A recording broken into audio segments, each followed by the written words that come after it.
guys, and welcome back to the Footy Show. Yes, it's the kickoff. We got Manchester United versus Fulham at home at Old Trafford, 12 a.m. PGT on a Monday. Oh my gosh. Yeah, another early morning game again. Just as it's not 2:30 in the morning, so I can live with that. Looking at these weekend's games so far, Chelsea won 3-2, Liverpool 4-1. Meaning that Chelsea are on 40 points, Liverpool 39, and Man United on 38. So, which means that if we do win, which we should, we will leapfrog these frauds back in the top four again.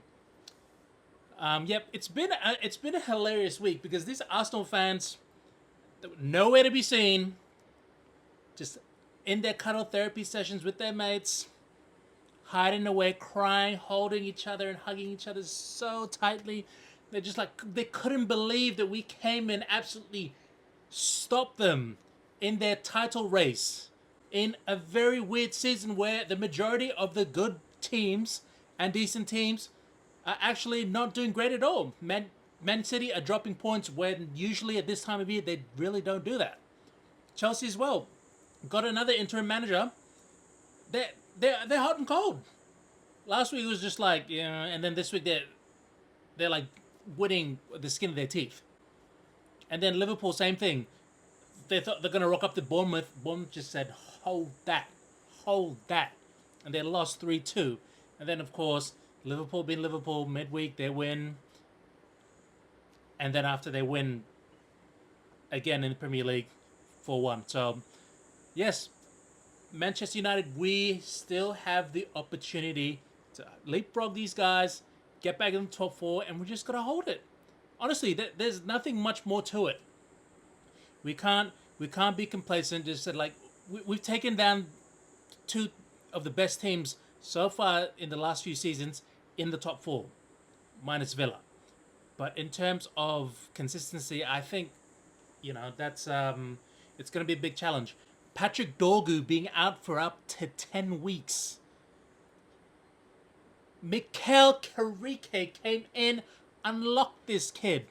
Oh my goodness. 2 goals in 2 games? This is unheard of. Scamarin didn't even know how to use this kid. Playing, all right, win back, done it. This is shades of Gareth Bale. Left back turned left winger, and he became a world-class player. And mind you, he was at Spurs at the time this happened.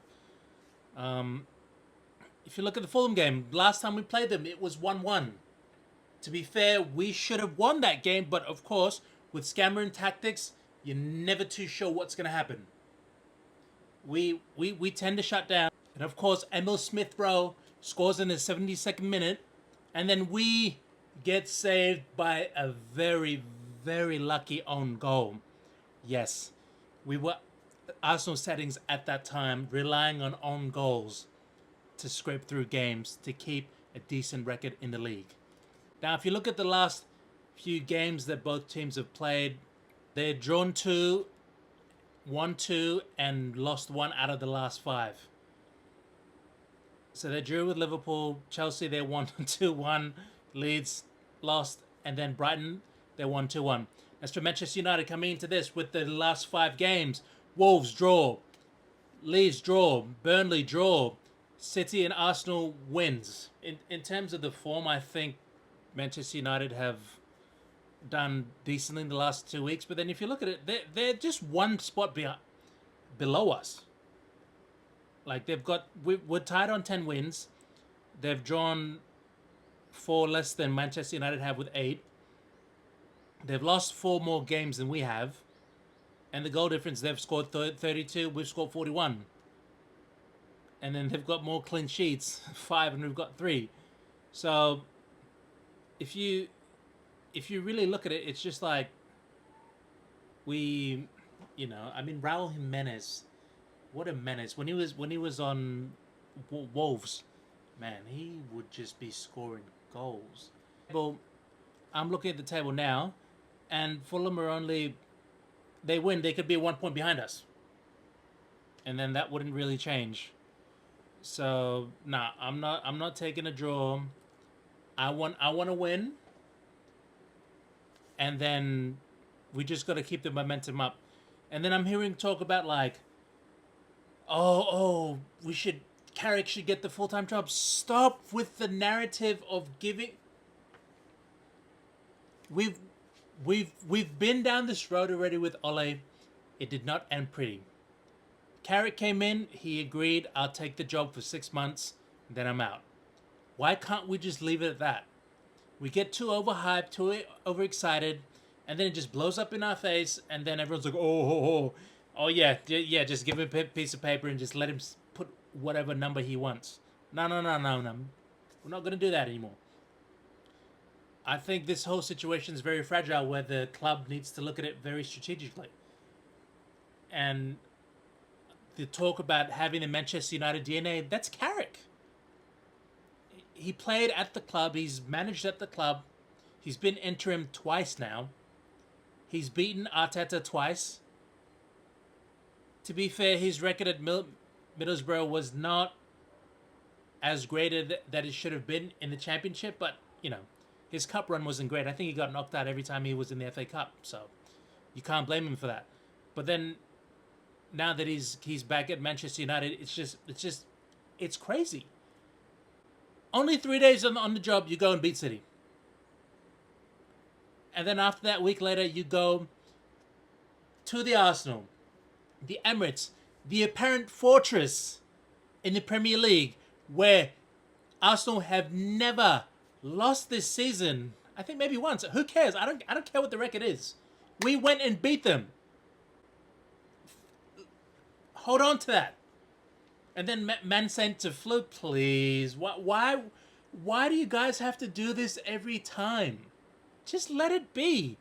People need to understand that Manchester United have been the most below par in I don't know how. We were dubbed the worst Manchester United team ever in the club's history.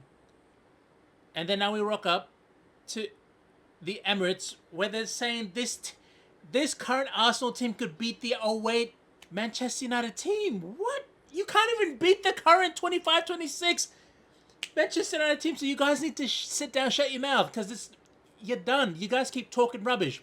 Focus on winning your league and stop talking about my team. We already smoked you guys.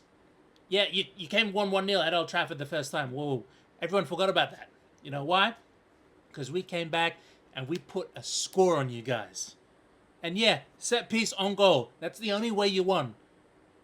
Oh, and what did I see in the Arsenal game today? Yeah, you had it on goal in there, so you guys need to stop with that nonsense. But you know what?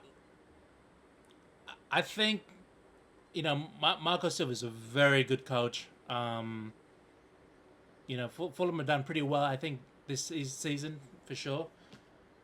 But I think in terms of what this game would mean more to Manchester United than it would for Fulham, for obvious reasons. Manchester United, we need to get back into Europe. Our players are firing. We just lost Dogu. Carrick will be tested in how he rotates the team. Squad depth, I'm pretty sure. Yes, we have it. It's just how we use the players. Midfield is not an issue at this point in time in terms of the season. But yes, we will need to buy 2 midfielders at least to replace Casemiro and or if Bruno, if he decides to leave. Defense is fine. We'll figure it out. You know I called Dallo a criminal, but you know what? He's done a job. He did what he needed to do. Dogu, I was bagging the guy for weeks on end because how Cameron used him. He rendered him absolutely useless. Well, to the point where you're just crossing it in half the time. But with Carrick, he gave him a license to roam free. Bruno, you going? Let me come with you. Bruno, Dogu, Bruno, golazo. Oh my goodness, top bins, mate.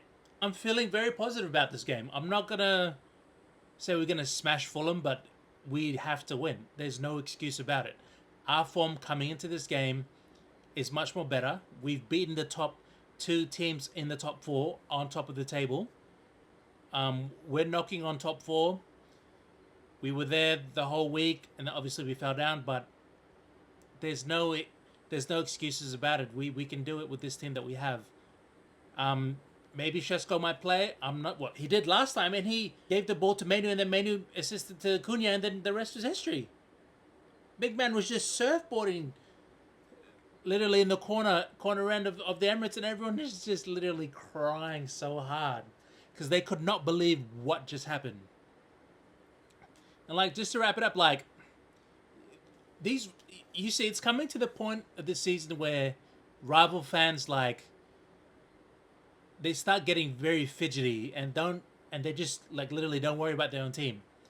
Like Liverpool fans, Arsenal fans, Chelsea. I'm going to leave you guys alone because you're talking rubbish the last time, but you're lucky that we're in the, we're kind of like on that same wavelength. So I'll give you guys that. Manchester City fans, I can't even remember the last time I saw one, to be fair. And apparently, on big Champions League game nights, they can't even fill up their stadium. So hold that. You guys focus on your own team.